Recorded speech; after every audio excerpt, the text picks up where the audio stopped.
बिस्मिल्लाहिर्रहमानिर्रहीम। अस्सलाम वालेकुम दोस्तों, अपनी नेक्स्ट वीडियो के साथ आपको वेलकम करता हूँ अपने इस चैनल में। उम्मीद है आप सब खैरियत से होंगे। तो चलते हैं आज की अहम न्यूज़ की जानब जाने से पहले आपको ये बताता चलूँ कि आज की कुछ मालूमात, कुछ न्यूज़ काफ़ी ज़्यादा अहमियत की हामिल हैं, जिनको आपने लाजमी तौर पर जहन में रखना है ताकि आने वाले वक्त में आप किसी भी ऐसी मुसीबत में ना फंस जाएं जिसके बारे में आप जानते ना हों। तो सबसे पहले तो इमिग्रेशन के कानून को लागू किया गया है, किन पे लागू किया गया है, कौन फ़ायदा उठा रहे हैं, इस पे बात करेंगे। उसके बाद बैंक अकाउंट से रिलेटेड कुछ अहम मालूमात हुकूमत ने जारी की हैं, सिंध ने असल में जारी की हैं, जो कि हर एक बंदे पे इफ़ेक्ट कर सकती हैं जिसका बैंक में अकाउंट है। तो इसके बारे में मैं आप लोगों के साथ शेयर करूंगा अहम मालूमात। इसके बाद एक फ़्रॉड है जो कि काफ़ी बड़े अरसे से चल रहा था और काफ़ी ज़्यादा लोग इससे मुतासर हुए हैं, इसके बारे में आपको डिटेल से बताऊंगा, साथ लिंक भी शेयर करूंगा ताकि आप भी आने वाले वक्त में किसी भी ऐसे फ्रॉड से बच सकें। यहाँ पे ये भी बताता चलूँ कि काफ़ी गिरफ्तारियाँ भी हो चुकी हैं इन फ्रॉड करने वालों की। कितने काम पर कितनी पारों मिलेगी, मेन कितना अरसा काम करने पे कितनी पारों मिलेगी, नई डिटेल जारी की गई है हुकूमत की जानब से। ये भी आपको प्रोवाइड करूँगा मालूमात, साथ लिंक भी प्रोवाइड करूँगा ताकि वहाँ पे आप ख़ुद भी रीड कर सकेंगे कितना अरसा काम करेंगे तो कितनी पारों मिलेगी। तो सबसे पहले तो अब हम बात करते हैं नई इमिग्रेशन की। नई इमिग्रेशन जो है, उन्होंने, आपको मालूम है, जब बच्चा कोई भी यूरोपीय यूनियन के किसी भी बॉर्डर को क्रॉस करता है तो वो हुकूमत की प्रोटेक्शन में चला जाता है, वो अपने सेंटर्स में उसको रखते हैं। 18 साल की उम्र होने के बाद उनको जो है वो इजाज़त होती है, उनके डॉक्यूमेंट्स बनाए जाते हैं, उनको काम की इजाज़त मिल जाती है, वो आज़ाद हो जाते हैं, काम कर सकते हैं, रह सकते हैं। लेकिन हुकूमत ने अब ऐसे लोगों को भी लीगल किया है, नए इमिग्रेशन कुछ प्रोसेस को अपनाते हुए, जो कि 18 साल से ऊपर थे लेकिन उनकी फैमिलीज़ उनके साथ नहीं थी, वो अकेले थे, लेकिन वो अभी उस एज में नहीं थे कि वो अपनी फैमिली बना सकते, यानी कि बच्चों की लड़कपन की उम्र में थे, अभी 20 से कम थे, 20-22 साल के ऐसे लड़कों को उन्होंने जो है वो लीगल किया है। काफ़ी बड़ी तादाद में किया है और काफ़ी अहम शहरों में किया है। ये भी एक नई रिफॉर्म है जो कि वो इमिग्रेशन में लेके आए हैं। यहाँ पे आपको ये भी बताते चलूँ कि सेम इसी फार्मूले पे अमल करते हुए उन्होंने अब जो नई इमिग्रेशन के कवानीन हैं उनको अपनाना है और उन पे भी इसी तरह अमल करना है।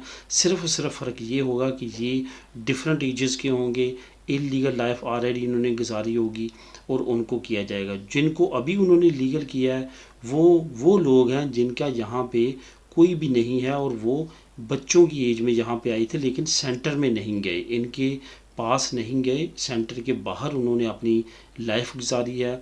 अब उनका जो है वो यहाँ पे चूँकि वालिदैन या कोई भी और सरबराह नहीं है तो हुकूमत ने उनको लीगल करने का प्रोसेस शुरू किया। 1 लाख से ज़्यादा पूरे स्पेन में उनकी तादाद है और उनको लीगल करने की तरफ प्रोसेस लेके जा रही है। काफ़ी डिवीज़न्स ऐसी हैं जहाँ पे काफ़ी तेज़ी के साथ लीगल किया जा रहा है और कुछ डिवीज़न्स ऐसी हैं जिसमें अभी ये अमल शुरू नहीं किया गया, लेकिन ओवरऑल ये प्रोसेस शुरू हो चुका है। ये काफ़ी ज़्यादा अहमियत का अमल है। इससे ये साबित होता है कि आने वाले वक्त में अनकरीब तमाम लोगों के लिए जो नई रिफॉर्म्स आएंगी उसमें भी इसी तरह का इजी प्रोसेस अपनाया जाएगा उनको लीगल करने के लिए। यहाँ पे ये बात तो कन्फर्म है कि उस तरह से कॉन्ट्रैक्ट की सख्ती नहीं है होगी जिस तरह से रेगो सोशल के दौरान होती है कि आपके कॉन्ट्रैक्ट को बहुत ज़्यादा बारीक बीनी के साथ देखा जाता है। लेकिन याद रहे कि कॉन्ट्रैक्ट का अभी तक कंफर्म नहीं हुआ कि वो कॉन्ट्रैक्ट के बगैर आपको रिफॉर्म्स मिलेंगी या उसके साथ मिलेंगी। कुछ भी हो सकता है, नई अपडेट्स आने तक कुछ भी नहीं कहा जा सकता। जहाँ तक बात है नए आने वालों की, जब नया कानून कोई भी पास होता है तो उस वक्त से वो लागू होता है। नए आने वाले उस वक्त किस कंडीशन में होंगे, कितने महीनों से यहाँ होंगे, सालों से होंगे, जो भी उसकी तमाम कंडीशन है वो उसी वक्त पता चलेगी जब हुकूमत अनाउंस करेगी और उम्मीद है कि बहुत जल्द इसके बारे में अनाउंसमेंट कर दी जाएगी। बैंक अकाउंट के बारे में नई डिटेल सामने आई है जिसका लिंक नंबर 1 आपको नीचे डिस्क्रिप्शन में भी मिल जाएगा। असिंदा जो कि हमारी तमाम ख़र्चों को, इनकम को और तमाम चीज़ों को, टैक्सेस को वॉच करता है, देखता है, उसने नया ऐलान किया है और बैंकों के साथ जो कस्टमर की लेन देन है उस पर कुछ नई शराइत आयद की हैं। सबसे जो अहम शराइत है वो आप लोगों के साथ डिस्कस करूँगा। वैसे नीचे लिंक भी है, आप ख़ुद भी इसको रीड कर सकेंगे। लेकिन जो बहुत अहमियत की हामिल है वो ये है कि अब आप कखेरों से, मशीन से 3000 यूरो से ज़्यादा आप रकम नहीं निकाल सकेंगे। इसके साथ साथ जो इससे भी ज़्यादा अहमियत की हामिल ख़बर है वो ये है, अगर आपने इससे ज़्यादा निकलवाने हैं तो आपको बैंक को बताना पड़ेगा कि वो रकम आप क्या करेंगे। अगर फॉर एग्ज़ाम्पल आपको 4000 यूरो चाहिए तो आपको काउंटर पे जाके 4000 जब लेना है तो आपने उनको रिटर्न देना है कि आप क्या करना चाहते हैं उस रकम से। उस रिटर्न के बारे में असिंदा किसी वक्त भी बैंक से पूछ सकता है। फॉर एग्ज़ाम्पल आपका बैंक में अकाउंट है, उसमें 10,000 यूरो है, अब आप निकलवाना चाहते हैं तो ये याद रखें कि आप मशीन से 3000 यूरो से ज़्यादा नहीं निकलवा सकते। अगर आपने को 4000 यूरो फॉर एग्ज़ाम्पल चाहिए तो अब आप काउंटर पे जाते हैं और वहाँ पे आप उनको बताते हैं कि हमें 4000 यूरो चाहिए। यहाँ पे ये भी बताता चलूँ कि बैंक की अपनी लिमिट है। बैंक ये कहती है कि अगर आपने 2000 यूरो से ज़्यादा लेने हैं तो एक दिन पहले हमें बताएं ताकि हम आपकी रकम अरेंज करें। ये एक और टेंशन है। तो जब आप उनको ये बताते हैं, उस दिन लेने जाते हैं, तो आपको बाई रिटर्न उनको बताना होगा कि आप उस रकम का क्या करेंगे। कल को बैंक उनसे पूछ सकता है कि आपके कस्टमर ने ये इतनी बड़ी रकम आपसे निकलवाई है, वो क्या करना चाहता था। इसका मतलब ये है कि असिंदा जो है वो आहिस्ता आहिस्ता अपना कंट्रोल बढ़ा रहा है मॉनिटरी में, जो कि फ़ंड के ट्रांसफ़र होने में, पैसे के इर्द गिर्द जाने में, टैक्स चोरी में, ये तमाम चीज़ों को वॉच करने के लिए। असिंदा जो है वो तमाम चीज़ों को ऑलरेडी वॉच करता है, लेकिन अब वो मज़ीद रिस्ट्रिक्शंस करता जा रहा है ताकि मज़ीद अपने कंट्रोल को बढ़ा सके और जो भी मनी की ट्रांसफ़र होती है उस तमाम पे वॉच रख सके। यहाँ पे आपको ये बताता चलूँ कि आने वाले वक्त में कुछ इस तरह की मज़ीद रिस्ट्रिक्शंस हो सकती हैं। पैसे भेजने से मुतल्लक मज़ीद जो हैं वो डिटेल सामने आ सकती हैं, मज़ीद रिस्ट्रिक्शंस आ सकती हैं।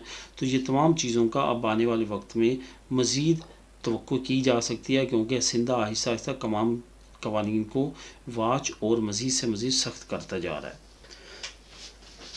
एक अहम फ्रॉड पकड़ा गया है जो कि काफ़ी ज़्यादा अहमियत का हामिल है। नेशनल लेवल पे कोई भी फ्रॉड होता है तो वो ग्वार्डिया सिविल उसको डील करती है।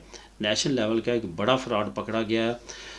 आपको शायद एक्सपीरियंस हुआ हो या ना हुआ हो, मुझे कई मरतबा एक्सपीरियंस हुआ है कि आप ऑनलाइन कुछ चीज़ ढूंढ रहे हैं, गूगल पे या कोई चीज़ देख रहे हैं, तो आपको यकदम एक मैसेज आता है कि हम आपको प्रिस्तामो देना है।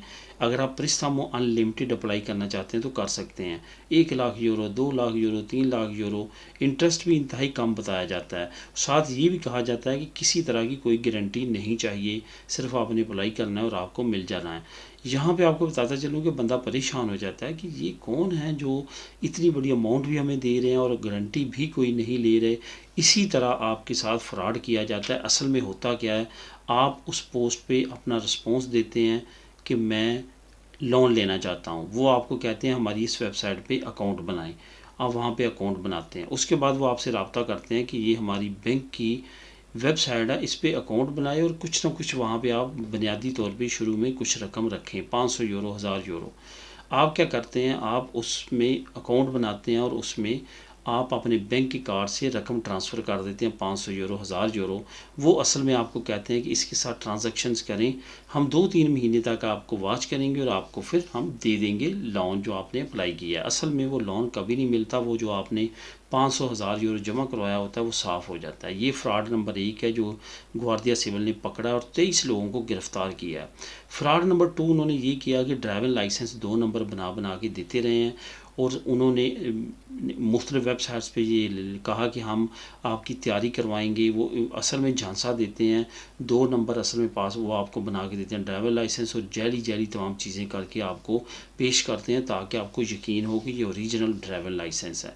ये दूसरा फ्रॉड पकड़ा है उन्होंने। इस तरह के कुछ और फ्रॉड हैं जो कि मज़ीद आने वाले वक्त में सामने आएंगे। हुकूमत ने के साथ साथ जो ग्वार्डिया सिविल है उसने अनाउंस किया है कि जो लोग इनसे मुतासर हुए हैं वो सामने आएँ और उनकी रकम ताकि वापस की जा सके। काफ़ी लोग ऐसे हैं जो डर के मारे नहीं सामने आ रहे। बहुत सारे लोग ऐसे हैं जिन्होंने ड्राइविंग लाइसेंस पैसे दे के बनवाए थे और बाकी चीज़ें की थी, वो भी अगर सामने आते हैं तो उनकी रकम वापस भी मिल सकती है और उनसे पूछा भी जा सकता है कि आपने ये 2 नंबर काम क्यों किया। लोगों का ये कहना है कि हमें मालूम नहीं था, हम समझते थे ये ओरिजिनल बनाएंगे, हालांकि ऐसा नहीं है। कहीं ना कहीं उनको ये मालूम होता है कि वो क्या कर रहे हैं। एक और नीचे लिस्ट आपको प्रोवाइड करूंगा लिंक नंबर 3 में, जिसमें आपको पता चलेगा कि आपने कितने महीने कितने साल काम किया तो आपको कितनी पारो मिलेगी। ये तमाम लिस्ट आपको लिंक नंबर 3 में मिल जाएगी, वहाँ पर डिटेल के साथ है। 1 दिन से 365, उसके बाद 400 दिन से कितना 700 दिन तक जो है वो तमाम डिटेल है कि आप कितनी कितनी पारो ले सकते हैं।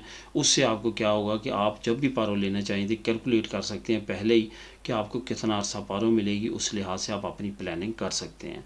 तो दोस्तों ये थी आज की अहम मालूमात और न्यूज़। मिलेंगे नेक्स्ट वीडियो में नई अपडेट्स के साथ। अल्लाह हाफिज़।